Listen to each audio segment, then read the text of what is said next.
السلام علیکم کیوٹیز، کیسی ہیں آپ سب؟ میں اللہ تعالیٰ سے امید کرتی ہوں کہ آپ لوگ بالکل ٹھیک ہوں گے اور خیریت سے ہوں گے۔ تو چلیں جی، ناول شروع کرتے ہیں اس دعا کے ساتھ: جہاں رہیں خوش رہیں، آباد رہیں، ہنستی مسکراتی رہیں اور دعا میں مجھ جیسی ناچیز کو بھی یاد رکھیں، آمین یا رب العالمین۔ وہ عشق میں مبتلا ہو کر بھی انکار کرتے رہے اور ہم کم بخت دل کے ہاتھوں مجبور ہو کر اظہار کرتے رہے۔ انہوں نے کہا کہ ہم تمہارے نہیں ہوں گے زندگی میں کبھی بھی، اور ہم ایسے سادہ دل کے اسی بات پر اعتبار کرتے رہے۔ تشنگی یار، ایپیسوڈ نمبر 21۔ مجھے چھوڑو اور ہم خانزادہ، میں تمہارے ساتھ نہیں جاؤں گی، وہ اس سے اپنا ہاتھ چھڑواتے ہوئے بولی تھی۔ میں نے کہا، خاموشی اور عزت کے ساتھ میرے ساتھ چلو، ورنہ اگر میں تمہیں اپنے طریقے سے لے کر گیا تو وہ تمہیں اچھا نہیں لگے گا۔ وہ اب اس کے کان کے قریب گرراتے ہوئے بولا تھا۔ مجھے اگر تمہارے ساتھ رہنا ہی نہیں ہے تو پھر تمہارے ساتھ جانے کا کوئی مطلب نہیں بنتا۔ مجھے تم سے طلاق۔ وہ بھی اسی کے انداز میں چلاتے ہوئے اپنے لیے آزادی مانگ رہی تھی کہ ارحم خانزادہ نے طلاق کا لفظ اس کے ہونٹوں پر دانت کاٹتے اس کے حلق میں ہی دبا دیا تھا۔ وہ اپنی اپھو جانی کو چھوڑ کر اپنی کم عقل بیوی کو چن چکا تھا۔ وہ اس کے پیچھے مردان خانے کی طرف بڑھا تھا۔ اچھا تو تم ہو نوفل؟ وہ اس کے سامنے صوفے پر بیٹھتے ہوئے ٹانگ پر ٹانگ رکھتے ہوئے پوچھنے لگی تھی، اور ساتھ ہی اسے بھی بیٹھنے کا اشارہ کیا تھا۔ وہ ہاں میں سر ہلاتے اس کے سامنے بیٹھ کر اسے دیکھنے لگا تھا، جو اپنے موبائل میں کچھ ڈھونڈ رہی تھی۔ اچھا تو تمہارا تعلق کس علاقے سے ہے؟ وہ اپنے موبائل کی سکرین پر نظریں جمائے اس سے اگلا سوال کر گئی تھی۔ میرا تعلق کراچی سے ہے، میں نے بتایا تو تھا، وہ اسے گھورتے ہوئے مسکرا کر جواب دے رہا تھا۔ اچھا، میں نے جو کام کہا تھا اس کا کیا بنا؟ اس کے اگلے سوال پر اس نے اپنے بیگ سے ایک فائل نکالتے اس کی طرف بڑھائی۔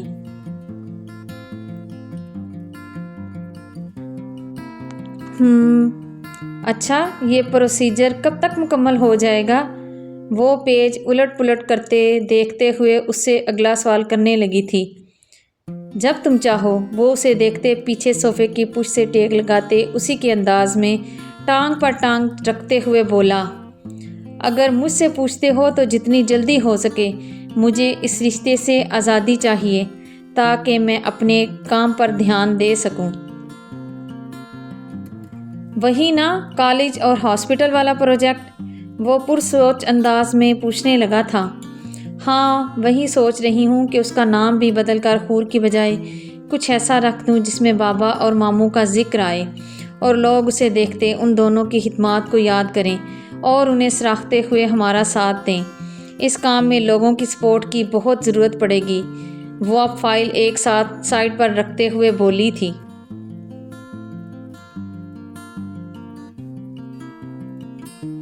آر ڈی خان فاؤنڈیشن نام ٹھیک رہے گا، اور اس میں میں خود تمہارے ساتھ قدم سے قدم ملاتے چلوں گا اور تمہیں پورا سپورٹ بھی کروں گا۔ وہ اب کمرے میں داخل ہوتے، نام بھی فائنلائز کرتے اس کی طرف بڑھتے اب اس کے سامنے بیٹھے مرد کو گھورنے لگا۔ اور تم جاؤ یہاں سے، ہمیں تمہاری کوئی ہیلپ نہیں چاہیے۔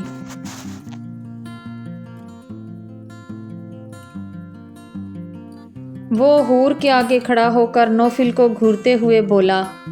ویسے تعارف نہیں کروایا اس کا، کون ہے یہ؟ ارحم خانزادہ نے یوں ہی کھڑے کھڑے ایک نظر پیچھے اپنی بیوی پر ڈالتے سرد لہجے میں سوال کیا۔ حور اسے پیچھے ہٹانے کی کوشش کرتے ہلکان ہو رہی تھی، لیکن وہ اسے ایک انچ بھی نہیں ہلا سکی۔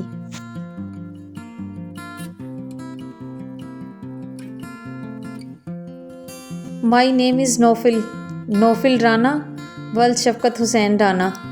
نوفل نے ہاتھ آگے بڑھاتے ہوئے کہا۔ اچھا، آگے یہاں کس لیے آئے ہو، اور میری بیوی سے کب اور کیسے ملے؟ ارحم خانزادہ نے اس کے ہاتھ کو اپنے آخری ہاتھ میں لیتے اتنے زور سے دبایا کہ نوفل کو اپنی انگلیاں ٹوٹتی ہوئی محسوس ہوئیں۔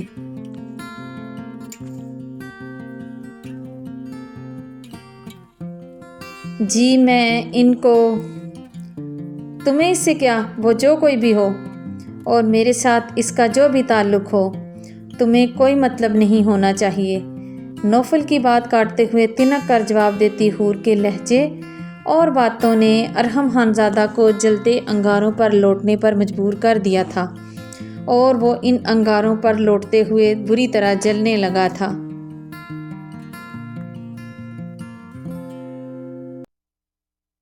اپنی آواز اور لہجہ دھیما رکھو، اور تم نہیں، آپ تمیز سیکھ لو، اب شوہر ہوں تمہارا، کوئی کتا نہیں ہوں۔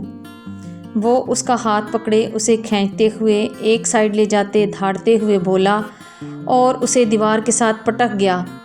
دیوار سے اس کی کمر لگتے اس کے وجود میں درد کی ایک تیز لہر اٹھی تھی۔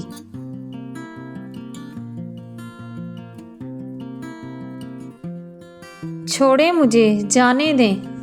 وہ درد کو اگنور کرتے ہوئے اپنے دونوں ہاتھوں سے اس کے سینے پر دباؤ ڈالتے اسے خود سے دور دھکیلنے کی کوشش کرتے ہوئے روندے ہوئے لہجے میں بولی، یہ درد تو اب اس کے مقدر میں لکھے جا چکے تھے، سو سہنے تو تھے، اور وہ سہ رہی تھی۔ اس نے نم آنکھوں سے اسے دیکھا جو پل میں تولا اور پل میں ماشا بن جاتا تھا، کبھی دھتکارتے تذلیل کرتا تو کبھی معافیاں مانگنے لگتا۔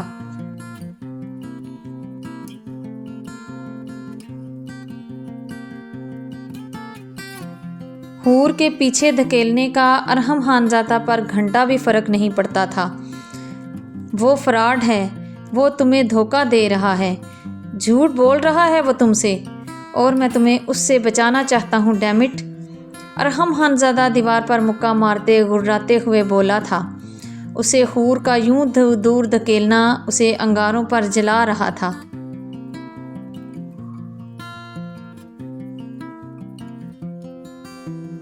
اوہو، واو مسٹر خانزادہ، آپ مجھے پروٹیکٹ کر رہے ہیں، وٹ اے جوک۔ حور تالیاں بجاتے ہوئے طنزیہ ہنسی ہنستے ہوئے بولی اور نخوت سے منہ موڑ گئی۔ اس کا یوں طنز کرنا اور منہ موڑ لینا بھی برداشت نہیں ہو رہا تھا، لیکن اسے یہ سب برداشت کرنا ہی تھا۔ جب گلاب کے پودے پر خود ہی ببول کا پیوند کیا تھا تو اب اس گلاب سے ببول کو الگ بھی تو کرنا ہی تھا۔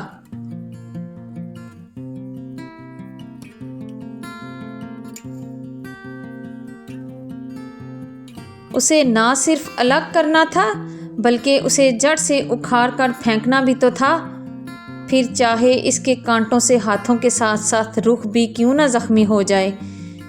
وہ اسے نم آنکھوں سے دیکھتے مسکراتے ہوئے سوچ رہا تھا، اس کا سفید دودیا چہرہ اور اس پر غصے کی لالی، اف۔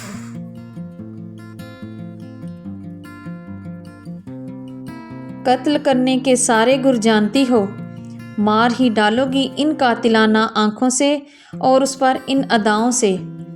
وہ اس کے چہرے کو اپنے ہاتھ سے سامنے کرتے اس کی نیلگوں آنکھوں کو چومتے اور اس کے گلابی گالوں کو چومتے ہوئے گھمبیر لہجے میں بولا، جنہیں وہ نروٹھے انداز میں پھلائے اسے گھور کر چہرہ پھر سے موڑنے لگی، جسے ناکام بناتے ارحم خانزادہ اپنے دونوں ہاتھوں میں لے گیا۔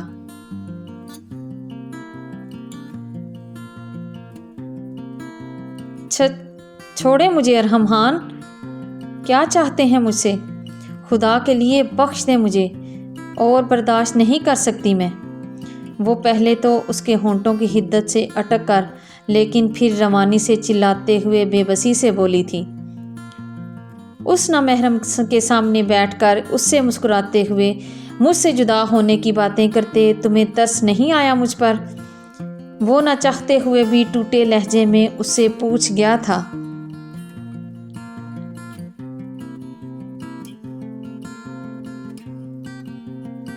آپ کو ترس آیا تھا مجھ پر الزام لگاتے ہوئے؟ وہ بھی اپنی نیلگوں آنکھوں میں شکوہ لیے اسے دیکھتے اس سے پوچھنے لگی تھی۔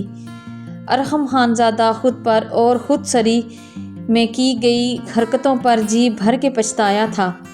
لیکن پچھتانے سے اگر تکلیف کم ہو سکتی ہوتی تو پھر تو کیا ہی بات تھی۔ وہ اپنی گردن پر ہاتھ پھیرتے اس کی نیلگوں آنکھوں میں شکوہ دیکھتے اپنی نظریں چرا گیا۔ حور خانزادہ نے بھی طنزیہ ہنسی ہنستے اپنا رخ موڑ کر اس کی طرف دیکھا۔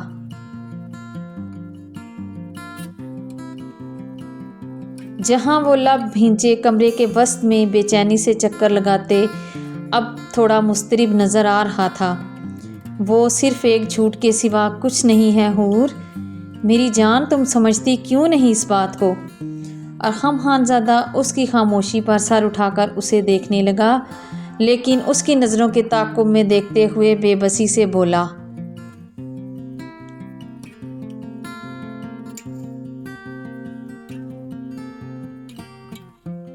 اپنی بچپن کی محبت اور اپنی بیوی کا فوکس کسی غیر مرد پر برداشت نہیں ہو رہا تھا، لیکن وہ اسی کی ٹیڑھی پسلی سے بنی ہوئی تھی، سو اسے احتیاط اور پیار سے اور بہت ضبط سے ہی سیدھا کر سکتا تھا۔ اگر زبردستی کی تو وہ ٹوٹ سکتی ہے، اور وہ ٹوٹی ہوئی بھی اچھی نہیں لگتی۔ وہ تو سر اٹھائے تن کر کھڑی اپنی محبت پر غرور کرتی ہوئی ہی اچھی لگنی تھی، لیکن یہ سب دیکھنے کے لیے شاید وہ بہت دیر کر چکا تھا۔ وہ اپنی ماں کی باتوں میں آ کر جو تکلیف اسے دے چکا تھا اس کا اب مداوع بھی تو کرنا تھا، لیکن یہ تو اس کی بھول تھی کہ وہ اسے اب پہلے جیسا کر سکتا ہے۔ اس کے لیے تو شاید صدیوں تک اسے تو تگ و دو کرنا پڑے۔ اسی لیے تو کہتے ہیں کہ کسی کی باتوں میں آ کر کوئی فیصلہ مت کریں، پہلے دونوں فریقوں کو آمنے سامنے بٹھا کر دونوں کی سنیں، اور پھر جو غلط ہو اسے سزا دیں، ورنہ ساری زندگی پچھتاوے آپ کا مقدر ٹھہریں گے۔ کاش وہ زیان خانزادہ کی بات مان لیتا تو آج حالات مختلف ہوتے۔ وہ اس کی آنکھوں میں دیکھتے سوچوں میں بھی خود کی جلد باز طبیعت کو ہی کوس رہا تھا، لیکن گیا وقت واپس کبھی نہیں ملتا۔ حور کی آنکھوں میں بھی نہ چاہتے ہوئے نمی واضح ہوئی تھی، جسے دیکھتے اس کی تکلیف اور پچھتاوے میں اور اضافہ ہوا تھا۔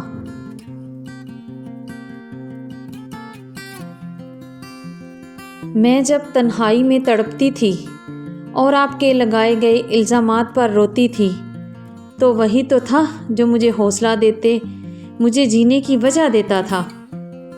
ایک وہی تو تھا جس سے میں اپنی ہر تکلیف شیئر کیا کرتی تھی اور اسے اپنے دل کی اور اپنی روح کے گھاؤ دکھاتی تھی۔ وہ ان پر اپنی باتوں اور تسلی سے مرہم لگاتے مجھے زندگی کی طرف واپس موڑ لاتا تھا۔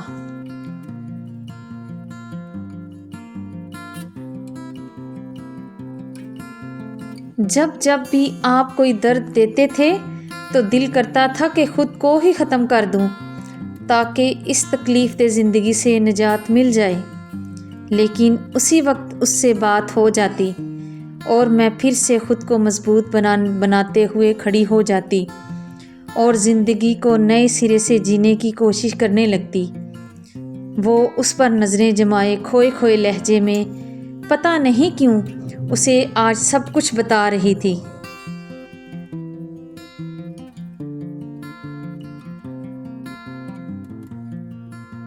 جانتا ہوں حور، وہ بہت ظالم ہے، اس نے تمہیں بہت تکلیف دی ہے۔ وہ گھمبیر لہجے میں بولنا شروع ہوا۔ ہواؤں نے اپنا رخ بدلنا شروع کر دیا۔ دیکھو، کچھ لوگ ہمیں زخمی نہیں کرتے بلکہ یہ احساس دلاتے ہیں کہ ہم ان زخموں کے ہی لائق ہیں۔ وہ تمہاری تکلیف کا ذمہ دار ہے، مگر اگر تم خود کو یوں سزا دینے لگو گی تو یہ اس کی سب سے بڑی جیت ہوگی۔ ارحم خانزادہ بول رہا تھا اور حور خانزادہ خونقوں کی طرح اسے دیکھے جا رہی تھی۔ ہوا کا تیز جھونکا آ کر گزر گیا اور کھڑکی کا بند پٹ ایک دم سے کھلا۔ بآخر ہوا کا دباؤ اور بڑھا اور یہ جھکڑ کی صورت اختیار کر گیا۔ اس میں اور اضافہ ہوا تو یہ جھکڑ طوفان میں تبدیل ہو گیا۔ بآخر ہواؤں اور موسلادھار بارش کا طوفان۔ ارحم خانزادہ کی باتوں سے حور خانزادہ کے اندر اس سے بھی بڑا طوفان برپا ہوا تھا۔ وہ آنکھوں میں بے یقینی لیے اسے دیکھے ہی جا رہی تھی۔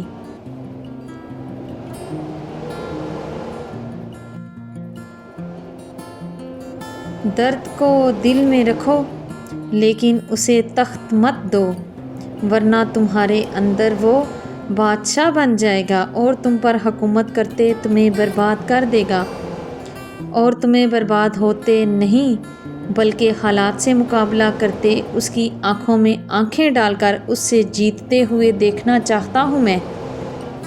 اگر تم ہارنے لگی تو میں تمہیں اس سے ہمیشہ کے لیے چرا کر اپنے پاس رکھ لوں گا، اور پھر میں تمہاری بھی ایک نہیں سنوں گا حور۔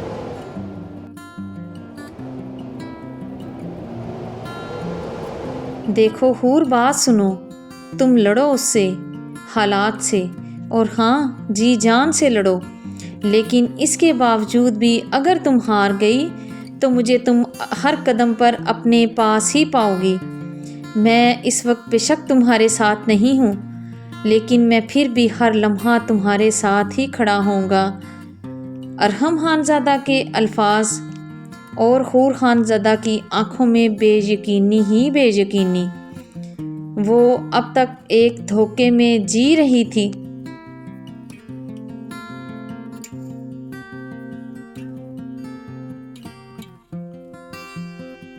You have manipulated my mind and my heart, and I have been nothing but a fool.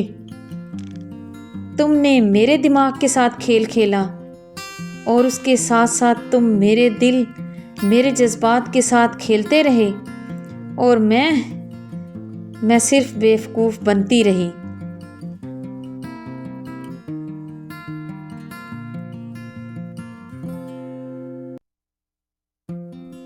وہ اپنی نیل گو آنکھوں میں آنسو لیے اسے دیکھتے طنزیہ ہنسی ہنستے ہوئے بولی، تو اس کی آنکھوں میں چھپے آنسو ضبط کے بندھن توڑتے ہوئے اس کے سفید گلابی گالوں کو بھگوتے بے مول ہوئے تھے۔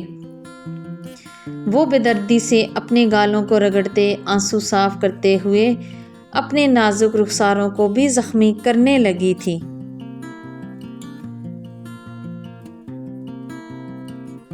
وہ اب اپنی آنکھوں میں لال انگارے لیے تیز تیز قدم اٹھاتے مہمان خانے کی طرف بڑھتے اسے سوالیہ نظروں سے گھورنے لگی تھی۔ نوفل جو بے چینی سے چکر کاٹ رہا تھا اسے دیکھتے رکا اور مسکراتے ہوئے اس کی آنکھوں میں دیکھنے لگا، لیکن حور خانزادہ کی آنکھوں میں لال انگارے دہکتے دیکھ کر وہ سوالیہ نظریں اچکاتے اسے دیکھنے لگا تھا، جیسے کہ جاننا چاہتا ہو کہ اس کے دل میں کیا چل رہا ہے۔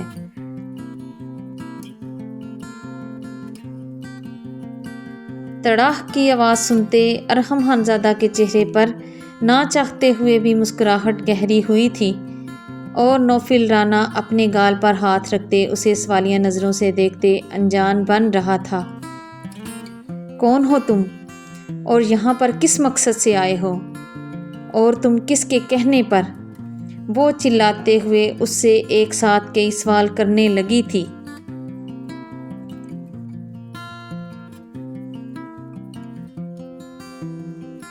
میں نے ابھی تھوڑی دیر پہلے اپنا تعارف کروایا تو ہے، آئی تھنک بہت ڈیٹیل کے ساتھ کروایا ہے، تو پھر اس سوال کا مقصد؟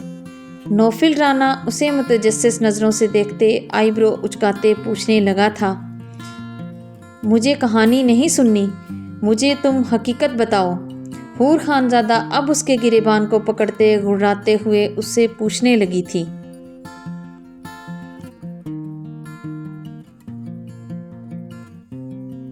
حور کے ہاتھوں کا نوفل کے گریبان تک جانا ارحم خانزادہ کے وجود کو انگاروں پر جلا گیا، تو وہ لال انگارہ ہوتی آنکھوں سے حور خانزادہ کے ہاتھوں کو دیکھتے ان کی طرف بڑھا، تو نوفل رانا نے کمینگی سے مسکراتے ہوئے حور خانزادہ کے ہاتھوں پر اپنے ہاتھ رکھتے ارحم خانزادہ کو آنکھ ونک کی۔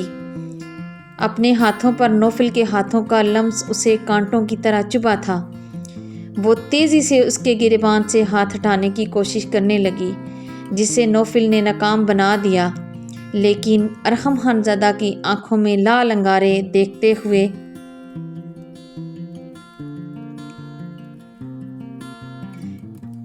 کہانی نہیں، یہی حقیقت ہے جو میں نے تمہیں بتائی ہے۔ اگر یقین نہیں آیا تو میں پروف دے سکتا ہوں۔ وہ نارمل انداز میں جواب دیتے اپنے ساتھ لائے گئے بیگ کی طرف بڑھا۔ ارحم خانزادہ کی خونخوار نظروں سے نوفل رانا کو دیکھا اور حور خانزادہ کی توجہ بھی نوفل رانا پر مرکوز تھی۔ جب حور خانزادہ کے ہاتھوں میں اپنا گریبان دیکھتے مسکراتے ہوئے اس کے ہاتھ کو تھپکتے ارحم خانزادہ کو جلتے توے پر بٹھا گیا تھا۔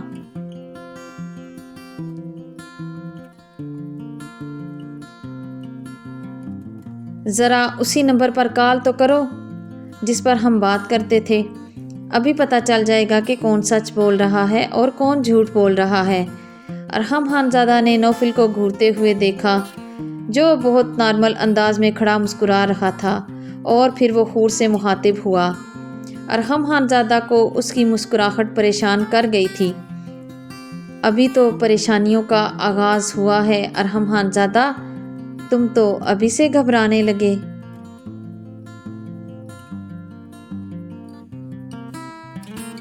حور خانزادہ نے اپنے موبائل سے نمبر ڈائل کرتے سامنے کیا اور دونوں کے چہروں کی طرف غور سے دیکھا۔ اگلے لمحے ہی فون رنگ ہوا تو ارحم خانزادہ نے ایک جھٹکے سے سر اٹھا کر نوفل کو خون اشام نگاہوں سے حیران ہوتے گھور کر دیکھا، جو مسکراتے ہوئے اپنے ہاتھ میں پکڑے موبائل کو ارحم خانزادہ کی آنکھوں کے سامنے لہرانے لگا۔ لیکن حور کو دیکھنے پر وہ چہرے پر پھر سے سرد پن لیے فون حور کی طرف بڑھا گیا۔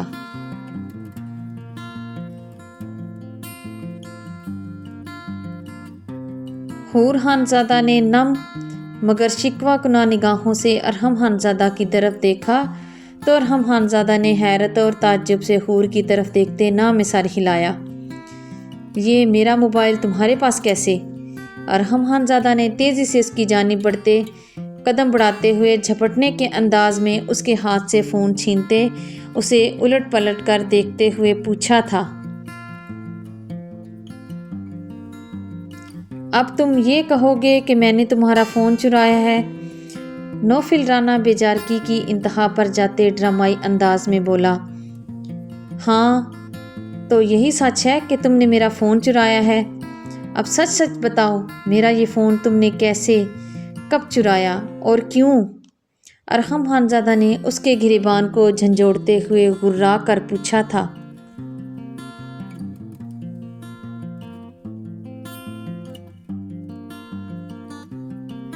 دیکھ رہی ہو حور، تمہارا شوہر مجھ پر اب چوری کا الزام لگا رہا ہے، کیا میں تمہیں چور لگتا ہوں؟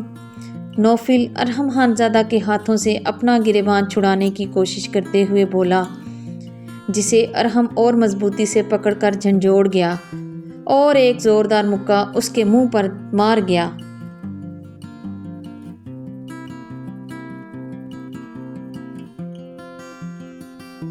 میری بیوی کا نام اب اگر تمہارے منہ سے نکلا تو اس کے ساتھ ساتھ تمہارے منہ سے دانت بھی باہر آ گریں گے، جو شاید تمہاری بیوی کو بھی اچھا نہیں لگے گا۔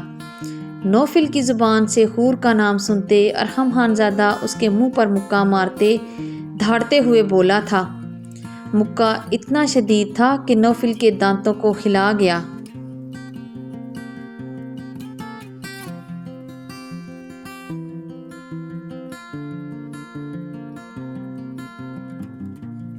چھوڑو اسے ارحم خانزادہ، اپنا جھوٹ پکڑا گیا تو چلا کر تم اسے سچ میں نہیں بدل سکتے۔ حور خانزادہ اپنے دونوں ہاتھوں سے اس کو اپنی طرف کھینچنے کی کوشش کرتے ہوئے چلا کر بولی تھی۔ حور کی چلاتی آواز اور اس کی زبان سے نکلنے والے الفاظ ارحم خانزادہ کو ساکت کر گئے تھے۔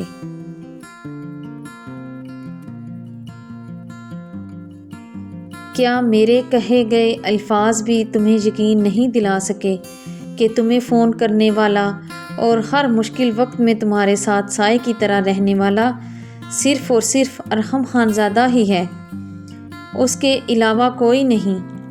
ارحم خانزادہ نے حیرت اور استعجاب سے حور خانزادہ کو دیکھتے ہوئے پوچھا تھا۔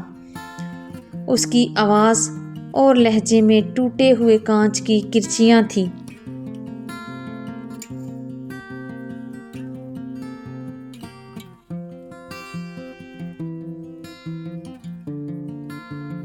لفظوں کا کیا ہے ارحم خان زادہ، تم نے لفظوں کے جال بچھا کر ہی تو کئی معصوموں کی زندگیاں تباہ کر دی ہیں۔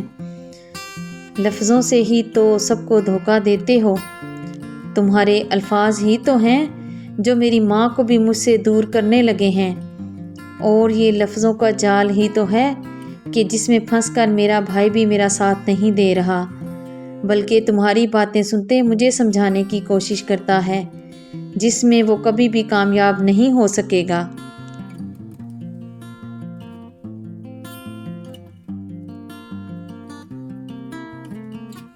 حور خان زادہ کے الفاظ سنتے نوفل رانا نے کمینگی سے مسکراتے ہوئے ارحم خان زادہ کو آنکھ ونک کرتے اپنی جیت کا اعلان کر دیا، جس پر ارحم خان زادہ نے تل ملاتے ہوئے اپنے قدم حور کی طرف بڑھائے اور اس کی کمر میں ہاتھ ڈالتے اسے اپنے ساتھ لگاتے ہوئے اس کے ماتھے پر شدت سے بوسہ دیا، اور پھر اس کے ہونٹ سرکتے ہوئے حور خان زادہ کے گالوں تک پہنچے۔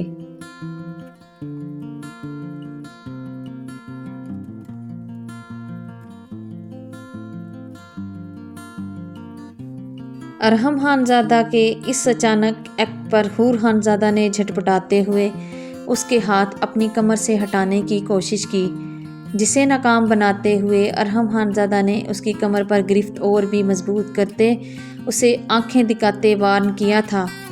اس کی وارننگ پر حور نے لال گلاب بنتے نظریں جھکا لیں۔ اس کی پلکوں کا آرزوں پر سجدہ ریز ہونا اور ارحم خان زادہ کی دھڑکنیں منتشر کرنے لگا تھا اور اس کے جذبات بھی بھڑکانے لگا تھا۔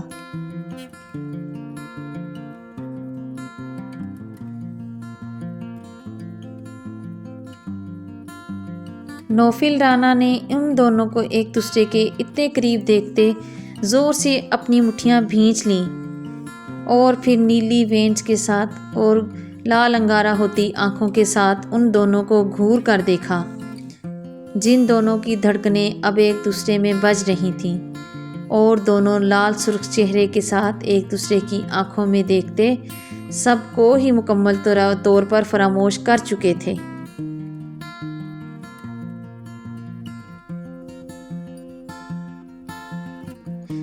کیا کر رہے ہیں ارحم چھوڑیں۔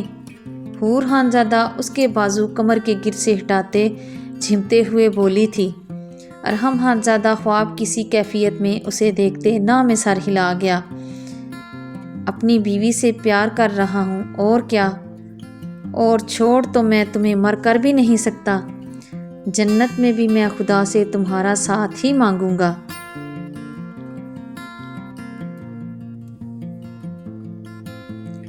ارحم پلیز مجھے چھوڑیں، نوفل یہیں کھڑا ہے، کچھ اس کا ہی خیال کر لیں۔ حور آہستہ آواز میں بے بسی سے بولی تو اس کے الفاظ سنتے ارحم خان زادہ نے نوفل کی طرف نظریں گھما کر دیکھا، جو اپنی مٹھیاں بھینچتے ہوئے ان دونوں کو گھور کر دیکھ رہا تھا۔ اس کی حالت سے محظوظ ہوتے ارحم خان زادہ نے مسکراتے ہوئے اسے آنکھ ونک کرتے جتانے والے انداز سے گھور کر دیکھا تھا۔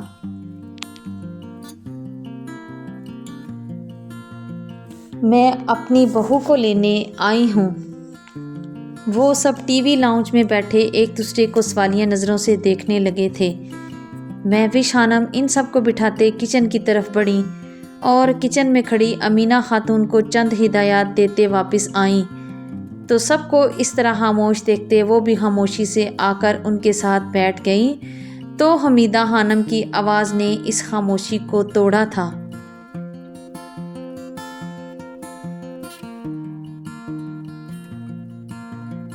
حمیدہ خانم کی بات سنتے مہوش خانم نے اپنے ماں باپ کی طرف سوالیہ اور حیران کن نظروں سے دیکھا۔ جلال خان اور زلیخا خانم نے بے چینی سے پہلو بدلا۔ زیان خان زادہ نے نہ میں سر ہلاتے کندھے اچکاتے اعلان کیا کہ وہ اس سب سے انجان ہے، وہ تو بس یوں ہی چلا آیا ساتھ۔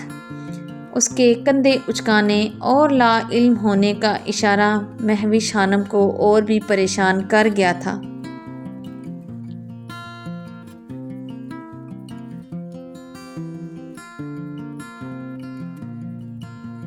کیا میں نے کچھ ایسا مانگ لیا ہے جو مجھے نہیں مانگنا چاہیے تھا؟ حمیدہ خانم ان سب کی خاموشی پر متجسس نظروں سے ان سب کو دیکھتے ہوئے سوال کر گئیں۔ ماحول میں عجیب سا تناؤ اور کھنچاؤ تھا۔ جہاں کبھی سب کی موجودگی میں رونقیں لگی ہوتی تھی، وہاں پر اب تناؤ ہی تناؤ کا عالم تھا۔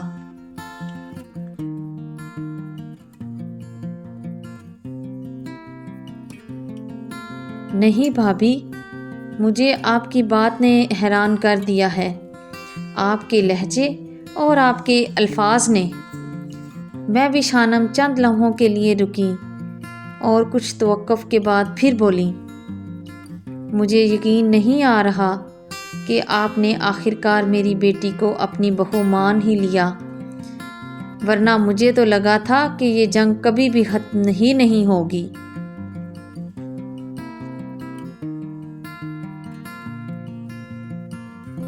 اور آپ کی ضد اور آپ کی انا سب کچھ ختم کر دے گی، اور اس میں ہمارے بچوں کی خوشیاں بھی آپ کی ضد کی بھینٹ چڑھ جائیں گی۔ لیکن خیر، دیر آئے درست آئے۔ میں بھی شانم نے ٹھہر ٹھہر کر الفاظ کا چناؤ بڑی سمجھداری سے کرتے کہا اور آخر میں مشہور محاورہ کہتے اپنی بات ختم کی۔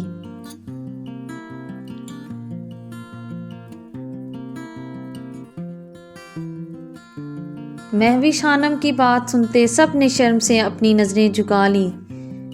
جو تکلیفیں دی تھی اور جو کانٹے ان کی زندگی میں اگائے تھے، صرف حسد کی آگ میں جل کر ان کی چبھن کا احساس زیادہ نہیں تو کچھ نہ کچھ تو خود پر بھی برداشت کرنا ہی پڑتا ہے نا۔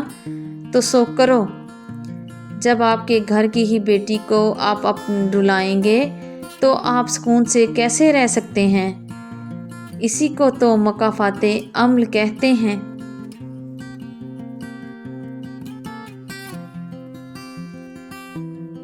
اور ہر عمل کا رد عمل بھی ہوتا ہے، جو کبھی کبھار بہت زیادہ تکلیف دہ ہوتا ہے۔ سو ماں اور بیٹے نے پچھلے 15 سالوں میں جو عمل کیے تھے، ان کا رد عمل بھی تو بھگتنا ہوگا نا۔ سو بھگتیں۔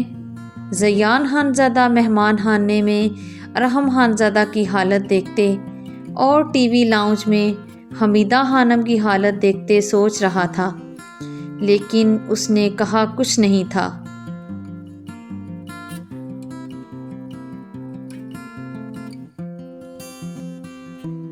پہلے وہ اپنی بہن اور بھانجی کا ریئیکشن دیکھنا چاہتا تھا، جسے دیکھتے زیان خانزادہ کو تو بڑا مزہ آ رہا تھا، لیکن باقی سب کا پتہ نہیں۔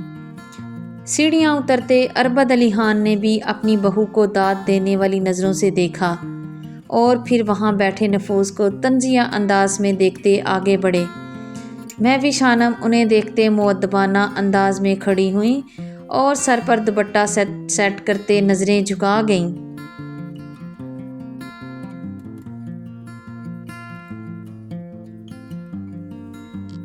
اربد علی خان کو امینہ خانم نے ملازمہ کو بھیج کر اطلاع پہنچائی تو وہ جو اپنے کمرے میں ٹیک لگائے آنکھیں بند کیے لیٹے تھے، بند آنکھوں میں دانش خانزادہ کو دیکھتے اداس ہو رہے تھے اور ساتھ ہی اپنے بڑے بیٹے کو بھی کوس رہے تھے، جو ابھی تھوڑی دیر پہلے انہیں تانے تشنے دیتے ان کے زخموں کو کرید کر جا چکا تھا۔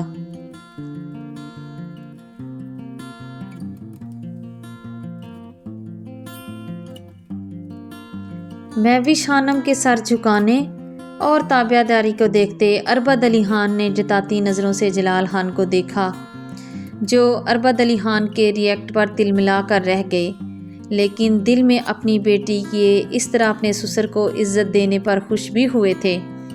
ان کی بیٹی سالوں باہر ملک رہ کر بھی اپنی تہذیب کو نہیں بھولی تھی، وہ آج بھی ہر رشتے کو عزت اور مان دینا جانتی تھی۔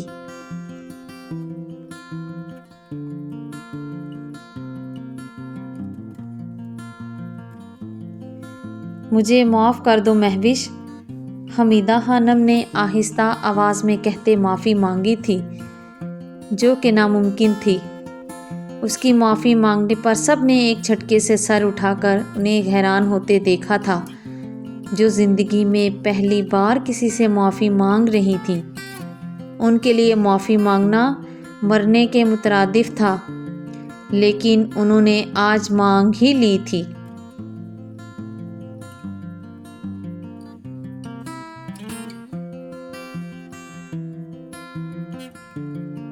آؤ اور سب بھلا کر اپنے بچوں کی خوشیوں کی دعا کرتے ہیں اور ان دونوں کو ایک ساتھ کرتے ہیں۔ وہ دونوں ایک دوسرے کے لیے ہی بنے ہیں۔ ان دونوں کا ساتھ خدا نے ایک دوسرے کے ساتھ ہی لکھا ہے، اور آج میں اس بات کو تسلیم کرتے سر جھکائے تم سے اپنے بیٹے کی خوشی مانگتی ہوں۔ خدا کے واسطے مجھے مایوس مت لوٹانا مہوش۔ حمیدہ خانم نے التجا کرتے اپنے دونوں ہاتھ ان کے سامنے جوڑے تھے۔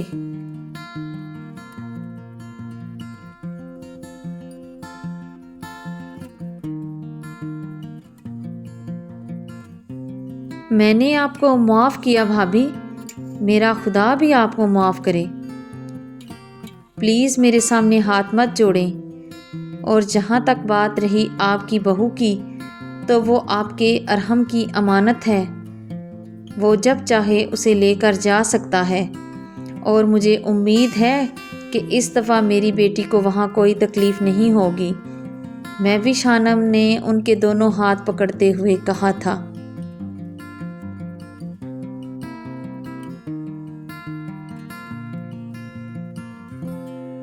آپ جب چاہیں اپنی بہو کو لے جا سکتی ہیں، مجھے کوئی اعتراض نہیں ہے، لیکن مجھے اعتراض ہے، میں ان کے ساتھ نہیں جانا چاہتی۔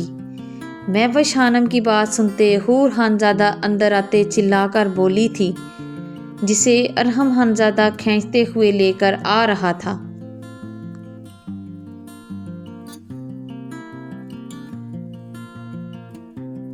حور خانزادہ کی آواز سنتے سب نے اس کی طرف دیکھا۔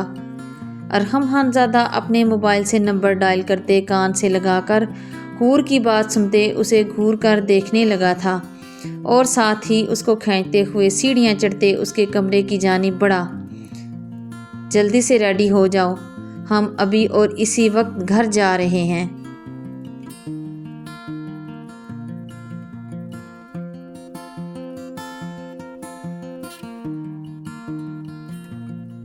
ہیلو، ہاں جہاداد خان، نیچے مہمان خانے میں ایک آدمی ہے، اسے اپنے خاص کمرے میں لے جاؤ اور اچھے سے اس کی خاطر تواضع کرو، اور اس سے پوچھو کہ میرا موبائل فون اس کے پاس کیسے پہنچا، اور اسے میرے بارے میں اتنی تفصیل سے کیسے پتہ چلا، اور ہاں اس سب میں اس کا کس کس نے ساتھ دیا ہے۔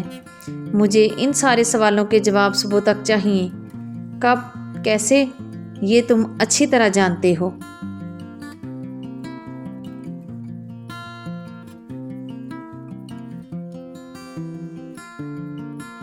تم ایسا کچھ نہیں کرو گے ارحم خانزادہ، تم نے اگر اسے چھوا بھی میں تمہاری جان لے لوں گی۔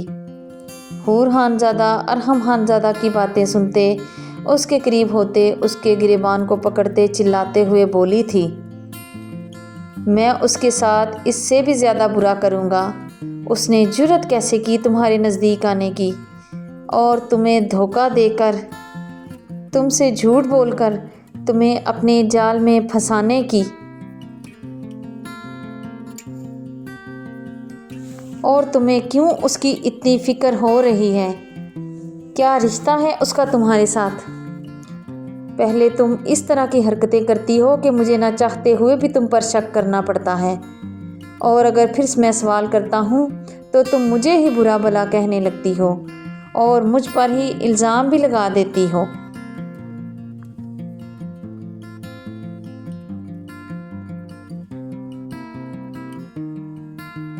ارحم خانزادہ حور کا نوفل کی حمایت کرنا اور اس کے لیے فکر مند ہونا برداشت نہیں کر پا رہا تھا، اسی لیے تل ملاتے ہوئے جو منہ میں آ رہا تھا کہتا جا رہا تھا۔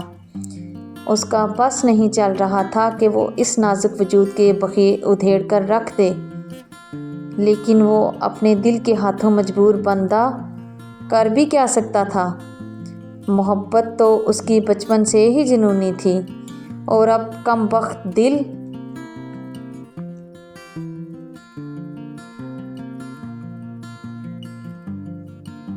لیکن اب یہ جوان ہو کر جنون سے بھی بڑھ کر ہو گئی تھی، جو اس جنونی کو ہمیشہ تشنا رکھنے والی تھی، لیکن وہ یہ سمجھ ہی نہیں پا رہا تھا۔